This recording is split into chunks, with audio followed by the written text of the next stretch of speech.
Hi, everyone. For my service learning project, I actually chose to do my volunteer time at a local preschool. The preschool center is set up to do a lot more than just provide childcare. It provides most of their care for grants or provides most of their care for families who cannot afford to pay the private pay tuition. They do have some kids who do, but a lot of their families actually do volunteer time in the school to kind of work off part of their tuition, or to they pay their tuition on a sliding scale based on what they can actually pay. This is especially meaningful to me because it is my long-term goal to develop more programs like this. So it was really cool for me to actually see that some of these programs are already in existence and running. I learned a lot doing this project. I think the key thing that I had learned was the need for these kind of projects. Childcare is crazy. The cost for doing this project, I looked into a lot of the different costs between childcares, and the cost is anywhere between $200 to $400 a week. For anyone, that's crazy high. For somebody with 2, 3, 4 kids, working a full-time job that might not be making more than $10, $12 an hour, there's no way for somebody to actually pay that amount. It's just way too high. So I think that the key thing I learned is that there are programs such as CCAP, which is the Colorado Child Care Assistance Program, or Even Start, programs like that. However, the income qualifications are very, very black and white. And just because a family might not qualify for CCAP or for one of the government subsidized programs, it does not mean they can actually afford private pay childcare. Families like this, they fall in the cracks because very few schools, and I researched it because I had kind of prayed that there was actually more options out there. There's not. Very few schools provide any sort of subsidized sliding scales, grants, scholarships, things like that. So I learned a lot about the need for that sort of care.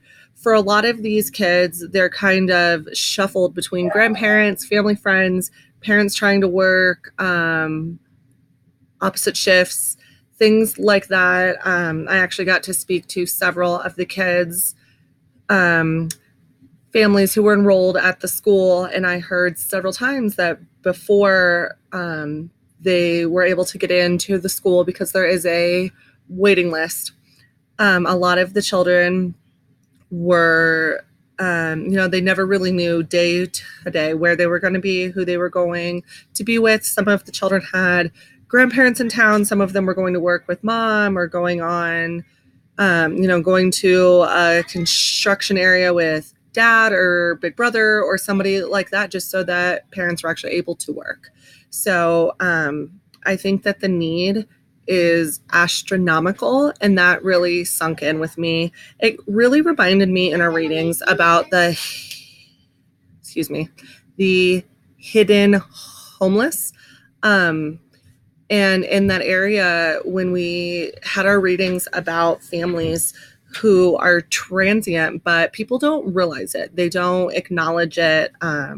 Maybe they don't see it. They really are not aware of it. And I think this is kind of the same thing, where people are not aware of the child care crisis, or they're aware of it, but they don't really acknowledge it, because it's one of those things that people say, well, there is subsidized programs. And if you can't qualify for that, well then, oh well.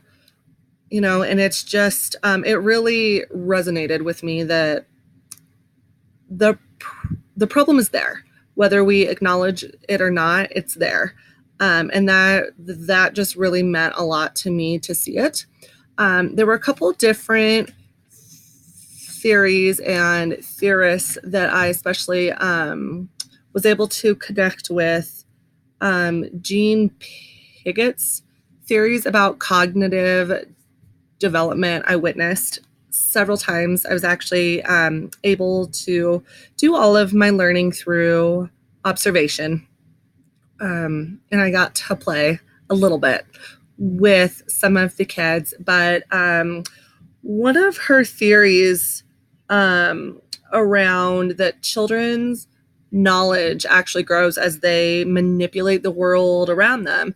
I was able to observe this many times, especially in the younger classrooms, which are geared from 6 weeks to age 1, able to witness a lot of the younger children in that age group learning through cause and effect. That really let me see that the more they were able to change their environment, the more they were able to actually learn. And then I also was able to look at the theories around